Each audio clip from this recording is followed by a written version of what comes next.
a gente viu mudanças de estado, mudanças de fase, né, de estado físico. E aí, essas mudanças de estado físico, que são chamadas de mudanças de fase, eu posso ilustrar num gráfico que eu chamo de diagrama de fase. Este diagrama na química, ele é diferente do que a física chama de diagrama de fase, tá? Mas a química de vez em quando usa também aquele diagrama que tem sólido, líquido, gasoso, pressão versus temperatura, que é um diagrama fantástico. Só que aqui, o que a gente trabalha muito nesse diagrama de fase? Aqui embaixo eu boto tempo.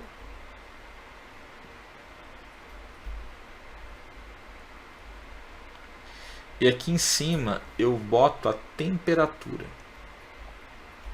Vou botar em graus Celsius para ficar mais fácil para a gente poder trabalhar. Tá? Vou construir com vocês. Pessoal, as propriedades físicas são cruciais para eu poder distinguir uma substância de uma mistura. Lembra que eu falei de substância e mistura nas aulas anteriores, nos tópicos anteriores? Então, substância e mistura, às vezes tem uma fase só, bato ali, não, isso aqui é água. Ah tá, mas é água pura ou água com alguma coisa? Como é que eu descubro isso? O melhor jeito são as propriedades físicas, tá? Elas são o melhor indício. E uma das principais propriedades físicas que indiciam para mim se eu tenho uma substância pura, ou se eu tenho uma mistura, ou tenho um caso especial de mistura, é o ponto de fusão e o ponto de ebulição. Substância pura, pessoal, o gráfico vai ser assim, ó. Ele começa aqui no líquido, vamos pegar a água como exemplo, né? Ele vai ter uma parada aqui em 0 grau. Vou voltar para explicar. Sobe, vai até 100 graus, tem outra parada, e aí depois ele sobe de novo. Aqui, o que vai acontecer? Vamos fazer as marcações importantes. Deixa eu achar a caneta aqui, achei. Ó, aqui eu tenho o cara líquido, aqui eu tenho coexistência de líquido, ó, errei de novo, né? Aqui é sólido. Aqui eu tenho o cara sólido, aqui eu tenho líquido mais sólido coexistindo, aqui eu tenho só líquido, aqui eu tenho líquido mais gás coexistindo, e aqui eu tenho só gás. O que aconteceu de interessante foi que a 100 graus e a 0 graus eu não tenho uma rampa de aquecimento. Eu tenho um platô ou patamar de aquecimento, tá? Que eu posso chamar de ponto, uma região específica, que é o ponto de fusão e o ponto de ebulição. Cara, o que muda de um para o outro aqui? O que acontece é que de cara aqui embaixo, o sólido ele vai ser aquecido e aí o calor que é gerado aqui é um calor sensível, porque ele altera a temperatura, altera o grau de agitação do gelo, tá? Dos cristais de gelo. Só que quando chega em 0 grau, que é o ponto de fusão, a energia começa a ser usada ali para quebrar as interações intermoleculares que deixam o gelo unido. Então esse calor que eu vou usar aqui é um calor latente, por esse motivo não tem mudança de temperatura nesse instante, até que todo o gelo vire água. Virou água, aí beleza, calor sensível ataca novamente e faz isso aqui aquecer loucamente até chegar a 100 graus. Só que a 100 graus a água tem ligação intermolecular no estado líquido muito forte até, de hidrogênio, né? Eu tenho que quebrar essa interação para libertar a água para o estado gasoso. Então eu vou gastar energia na forma de calor latente para quebrar essas interações. Até que eu quebrei tudo virou gás, e o gás pode ser aquecido novamente, variando a temperatura. Então, o que marca um diagrama de fase de substância pura? Para você não esquecer, nele eu tenho que ter ponto de fusão e ponto de ebulição. Tá? Obrigatoriamente, não importa o que seja, água, chumbo, sódio, CO2, não importa, tem que ter ponto de fusão e ponto de ebulição se for substância pura, simples ou composta. Beleza? O que pode acontecer às vezes é que tem substância que decompõe. Ah, beleza, ela decompõe antes de mudar de fase. Acontece, tá? Esses são casos um pouco mais raros desse tipo de cobrança. A mistura, por sua vez, então, como é que você vê que o cara é uma mistura? Vamos pensar na água de novo. Vou marcar até os mesmos pontos aqui, tá? 0, e 100.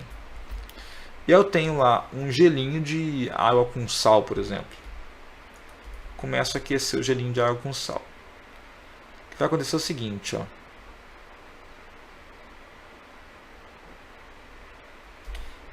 Até consertar, porque geralmente isso acontece um pouco mais baixo.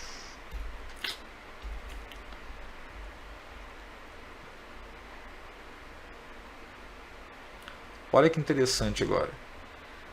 O que eram intervalos bem definidos, viram intervalos um pouco mais confusos aqui. O que acontece é a mesma coisa ainda, tá, pessoal? Eu tenho sólido, sólido mais líquido, líquido, líquido mais gás e gás. E os porquês de ter essa inclinação menor, quando seria os platôs nas transformações, é o mesmo daqui. É quebra de interação intermolecular, então exige o calor latente. Mas o mais importante é, eu não tenho mais pontos.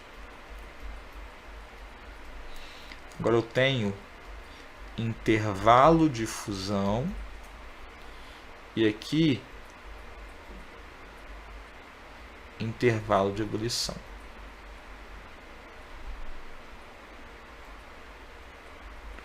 Isso faz uma diferença absurda. Então, o que eu consigo fazer? Se eu tenho uma amostra que eu quero testar se a substância é pura ou mistura, eu começo a aquecer ela, uma amostra sólida, por exemplo.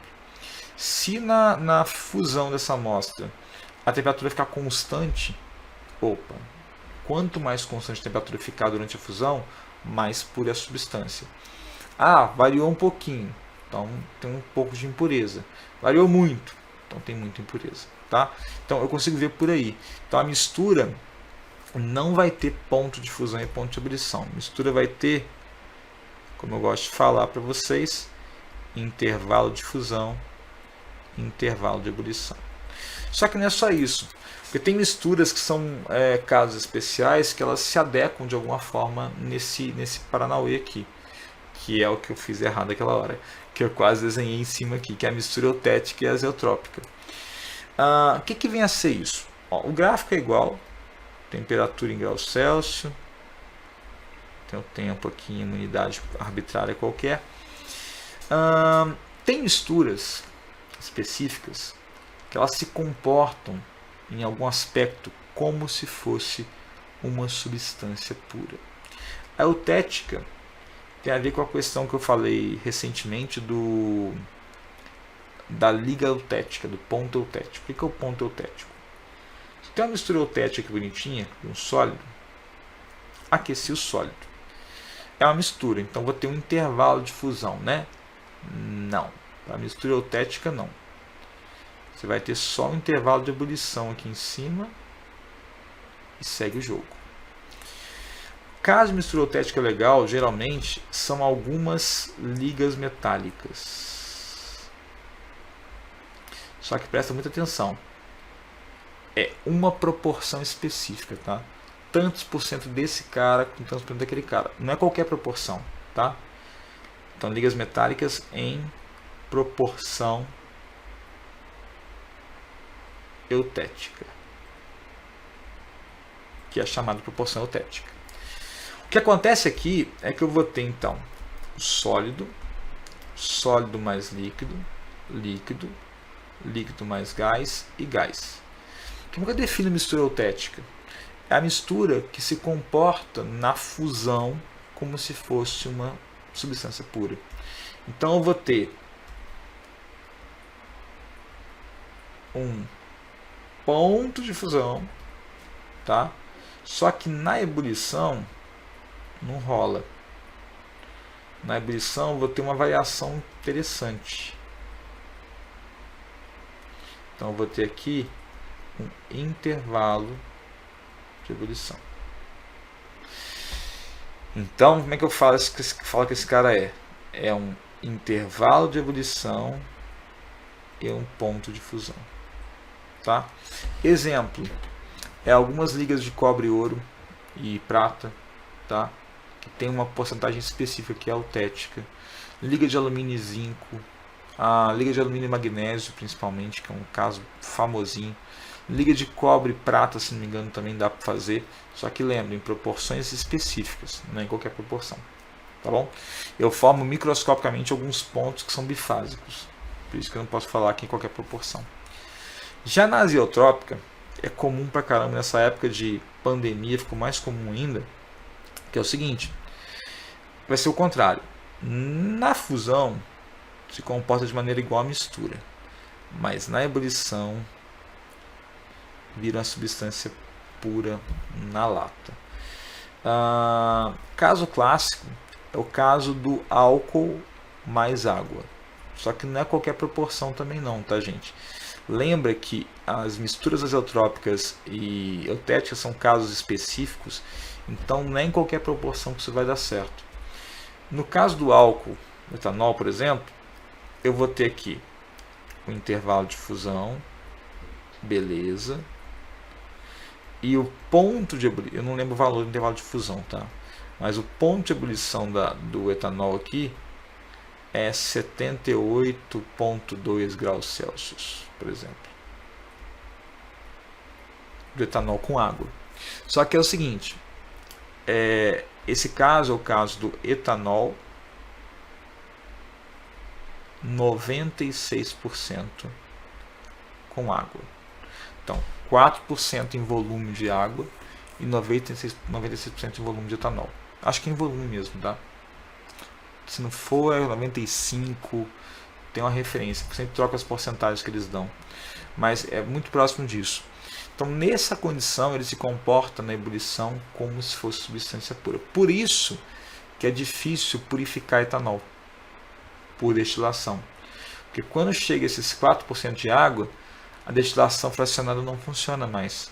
Porque a água sobe junto com o etanol na evaporação. Sacou? Ponto importantíssimo.